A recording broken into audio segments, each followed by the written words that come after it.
Suppose I told you that a movie was coming out that was about a man who quit his job and left his life behind to travel to Central America to save a bunch of children from sex slavery. You would think that would be a pretty good movie, right? And in this divided nation, you would even probably venture to say that that's something that we could all get behind, right? Well, it turns out you'd be wrong if you thought that. And this has been proved by the movie Sound of Freedom. I'm Reagan Connelly, and this is It's a Mad World.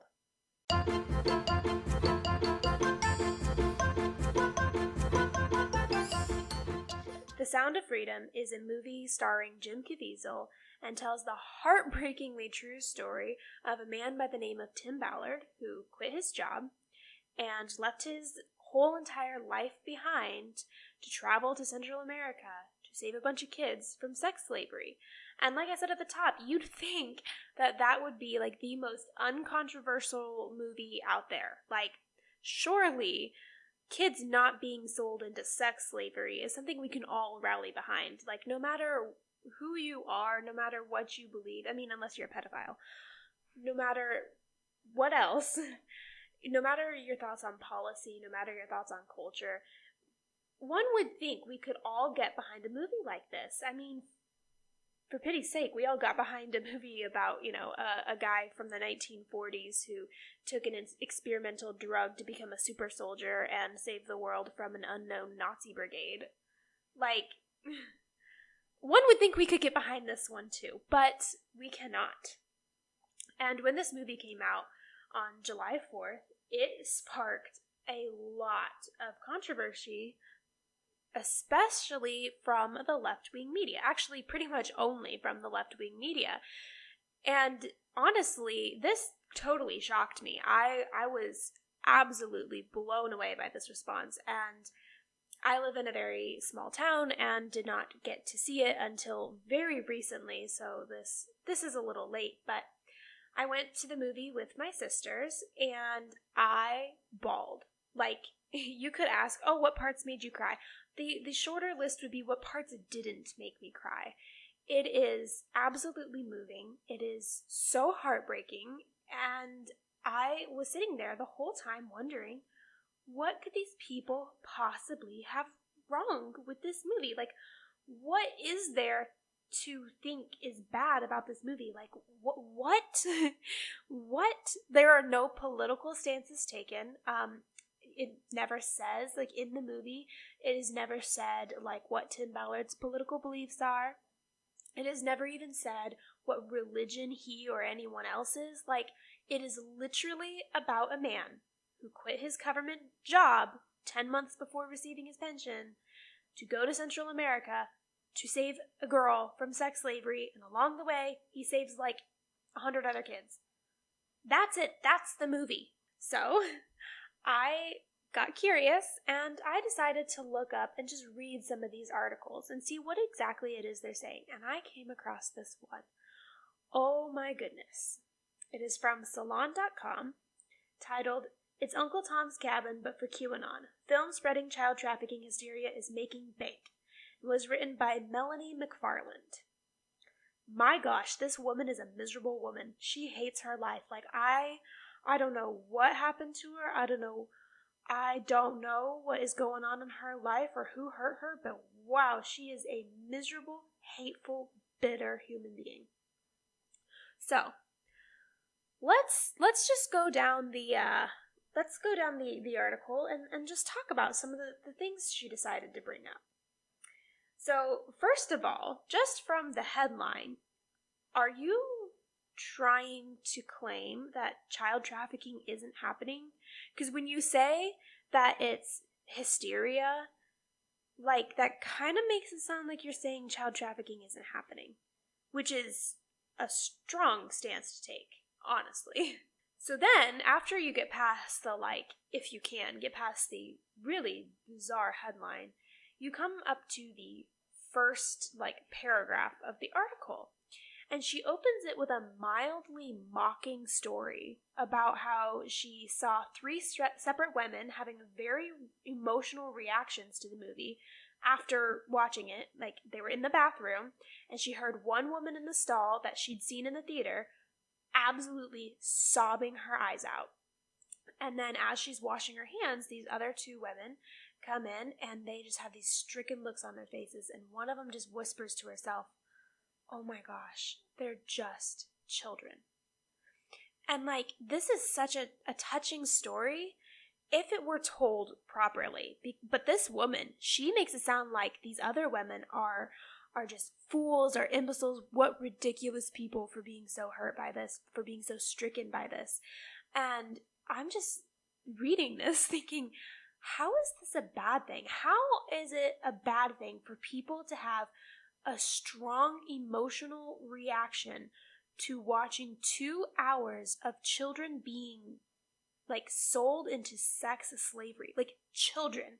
We are talking 12 and under. Like, I have two sisters who are under the age of 12. Well, one of them is 12. But anyway, basically under the age of 12. The whole movie, I'm just sitting there thinking of my little sister being like, how could someone do this to them? Oh my gosh. And you're making fun of these women for feeling that way?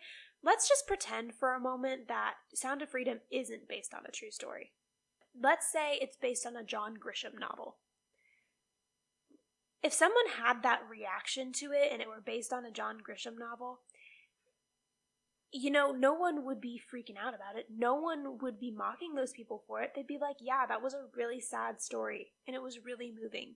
Now, add in the fact that it's based on a true story and everything that happened in the movie happened in real life.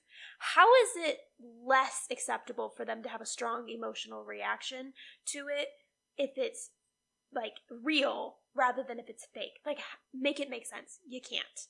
And you know what? I'll be totally honest. As I said at the top, I am a woman. I watched this movie. I bawled my eyes out. Like, I have this thing called maternal instincts, and I have this other thing called a heart. Maybe Melanie McFarland should look into investing in both of those. Honestly. Good grief. Then she gets into the real meat and potatoes of her article about how it's a QAnon film, somehow. And she says that there are several different groups supporting the movie, namely churches, quote-unquote right-wing media sphere, Trump, and QAnon. So, obviously QAnon is not a good thing. I don't think very many people will have too many issues with me saying QAnon is not really a good thing. However, you can be a bad person and not be a pedophile. Like, you can be a murderer and still have issues with people raping children. And I know this because guess who gets, like, beat up the most in prison? Yeah, the child rapists. Like, you can have serial killers in there and they'll leave them alone for the most part, but child rapists, you're probably going to be dead in the first week. Like, bad people can support good things. And by supporting good things, I mean thinking that child sex slavery is bad. Bad people can also think that. As for the other three, are you trying to say churches and the right-wing media sphere is inherently evil? Because that's a lot of the population of the United States.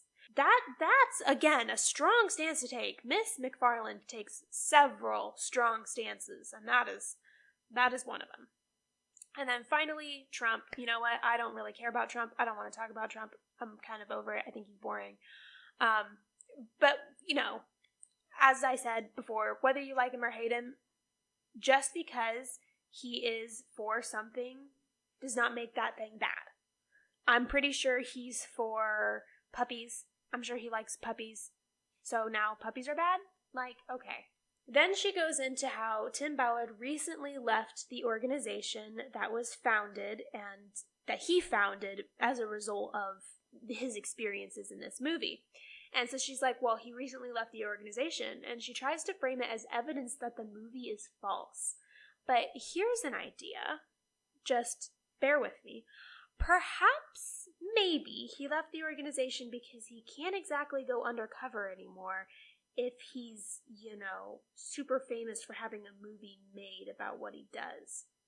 I might be stupid, I might be crazy, but I think that if I were insanely famous and everyone in the world knew my story, I probably wouldn't be able to go underground anymore. especially not in the exact thing I got famous for doing. Then she literally calls everyone who watches the movie losers, like a 7th grader from the 90s. Like, 7th graders these days don't even call people losers. Like, that's a 3rd grade insult for today's standards. Like, I am not kidding you. The actual quote is, quote, "As for the losers, start with everyone who gave their money and 2 hours and 15 minutes of their life to a story that is at best embellished." Like, oh my gosh. You're really just gonna call everyone who watched a movie a loser, like a small child. Wow, okay. Secondly, are you ever going to, show any evidence that the story's embellished? We'll get into it. She then says that The Sound of Freedom doesn't show abuse, but it's heavily implied. And again, she frames this as a bad thing. Like, she's like, well, you wouldn't believe what this movie does. It doesn't actually show abuse, but it's heavily implied that, guess what? Abuse happens to children who are sold into sex slavery. It's like, yeah, that's the whole point of the movie. I think you may have kind of missed something here. Like, I don't know why she's acting like this is news. Like, well, obviously, that's literally the entire movie is about. Is that children being abused. So yes, it is implied that children are abused when they are sold into slavery. Oddly enough. My gosh. Throughout this whole article, Miss McFarland basically just checks off every single thing leftists like to get mad at white people for, and especially white men. Because then she goes into calling him a white savior, which is just obnoxious because it's based on his actual real life experience. So now you're saying he's actually bad for actually saving kids simply because he's white? I mean, seems kind of racist to me. Just saying. So next, she rips into Angel Studios' Pay It Forward campaign, but she doesn't explain why it's a bad thing. She basically is just like, oh, and then Angel Studios has this Pay It Forward campaign where you can buy someone else's ticket. That way no one has to miss the movie because of financial reasons. Oh my gosh, can you imagine how terrible? But then she doesn't tell why that's terrible. I mean, I know that when I worked at a fast food chain and someone would come in and they would want to pay for the car behind them, we all thought, oh, what a sweet, kind thing to do. How wonderful. I don't understand why that's bad. And again, she never, explains why it's bad. She just decides that it is. So, okay. Finally, very far into this article, she finally starts explaining to her readers the plot. But she interrupts herself in the middle of it to rag on the fact that Ballard's wife and kids are blonde, which is very random and rude. And she also acts like a wife as supportive as Ballard's is impossible, which tells you everything you need to know about this woman. And again, this is all based on a true story. So, you're literally getting mad at real life people because their hair is blonde? I don't understand. Was he supposed to cast his family as brunettes? Even though in real life they're blonde? I don't understand what this woman is so mad about. She just gets so upset about the most random things. And then again, like I said, she's all like, oh, and there's no way any woman in the world is that supportive. There's no way any woman in the world is going to be like, yes, husband, you can head down to Central America and not talk to me for 8 months while you go deep undercover to save children from sex slavery. No woman is going to do that. Which is mildly sexist in my opinion, because it's oh, you think that women can't have good hearts? Okay. She doesn't have a problem with the fact that Tim Ballard is willing to do it. No, what is truly unbelievable is that his wife was supportive in him doing it, which means she thinks that men are inherently more virtuous than women, which again, I don't know. I mean, that kind of sounds sexist to me. Then she doesn't really get into the rest of the plot. She just instead starts going on and repeatedly saying that the story is unverifiable. But then at the end, she says that the movie backs up its argument with archival footage showing photos and court documents that prove the villains in the movie were real, and not only were they real, they were arrested, and not just arrested, but arrested in this specific sting operation that is portrayed in the movie. So she keeps going on and on and on about how the things in the movie are unverifiable, and then says, oh, and by the way, they verified everything. Then she goes on to say that it is ridiculous to portray the victims of trafficking as children kidnapped by strangers. Then admits that the movie proves this by showing several clips of CCTV footage that show exactly that. Like, in the movie, if you haven't seen it, in the movie, after, like, the first-ish scene, like the first, I don't know, probably 10 minutes-ish, wasn't, paying attention to the time, it has a montage of CCTV footage showing small children being kidnapped by strangers. And she's like, oh, but it's ridiculous to think that ever happens. I don't understand. Because again, she like says this, but then says, oh, and by the way, here's where I'm wrong. Like she shows the evidence for how she's lying, and then just never refutes the evidence that proves she's lying, that she brought up. I don't understand. I don't get it. She also asserts that right-wing media claims the movie was put on hold for 5 years because Hollywood was trying to hush it up. She says this is preposterous, and then says it was bought by Disney and they just shelved it. Okay, but why did they shelve it? Clearly Hollywood was not eager on letting this movie be released. Why? They hushed it up. Why? Next might be the most ridiculous and absurd thing in this whole article, which is really saying something because this whole article is completely ridiculous and confusing. I have worked with several young students, like 4th grade, 5th grade. They write essays on their pet or on like the book they just read that are more coherent than this. Like, this is wow. She then, randomly out of nowhere, mocks Christians for not wanting to movies with nudity and gore. Like, she's literally like, this movie has no nudity. Oh my gosh. Clutching pearls, how dare they not have nudity? And on top of that, they don't have gore. Like, if you're not going to have nudity, you might as well have gore. Like, she didn't say that exactly, but she did say, like, this movie has no nudity and gore. Can you believe it? And then she's like, so Christians will definitely like it. Ugh, losers. Why is it weird or bad for us to not want to see gross, terrible, and immoral things? Maybe I'm crazy. Like, I feel crazy reading this article. Like, what? Like, am I insane? Or are you insane? I don't know.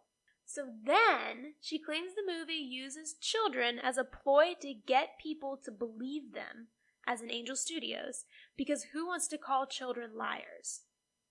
But then doesn't say how it's a lie. Like, she just throws out there, oh, and also they used kids in this movie, not because Tim Ballard actually saved kids in real life and this is based on a true story, but because Angel Studios wants you to believe them and no one's going to call kids a liar. But I'm not going to tell you how it's a lie. I'm just going to say that it is a lie. So finally she closes this horrible, flaming trash heap of an article by saying the people in the bathroom are proof that the movie is dangerous. Because people shouldn't feel bad for enslaved children? Are you really making that argument right now? Like, oh, and the people who were crying in the bathroom that day prove how dangerous this movie is. Because if people are sad about children being sex slavery, well then, they just might put a stop to it. How dangerous. Again, Miss McFarland, you're showing your true colors a bit. I mean, I don't think it would be a far stretch if somebody thought, you were part of something. I'm not saying you are. I'm just saying, with the way you're acting, it would not be a super big stretch for someone to think that. So, in summary, this entire article continuously claims that the movie is a lie, but never proves it. And also, in the headline says it is a QAnon movie, but only mentions QAnon once, and only to say QAnon likes this movie. Which, as I said before, not good people, But guess who else isn't good people? Serial killers. Guess who serial killers hate? Child rapists. Like, I think that you can be a bad person and still dislike people who are bad. And you can still support things that are good, even if you're a bad person. The world is not black and white, sweetheart. It operates in shades of gray. So what do you think of Miss McFarland's article? Is she in the right? Am I crazy? Is she crazy? Is anybody crazy? Have you seen the movie Sound of Freedom yet? What did you think of it? Let me know in the comments below. Thank you for listening to this episode of It's a Mad World. I am your hostess, Reagan Connelly. If you would like to see more from me, you can follow me on Instagram at official.reagan.connelly. And I think I'm also on Twitter, but I don't know. I made the account a long time ago and promptly forgot about it, so I have no idea what my tag is there. So if you happen to find me, you are welcome to follow me. I will never post anything. I am also coming out with a new podcast very soon.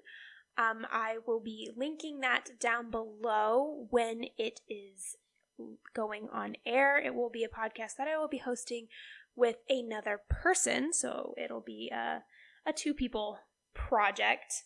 So if you want to follow that, you are more than welcome to. Thanks for listening, and let me know what you think in the comments below. And of course, you are welcome to debate me, just please be polite.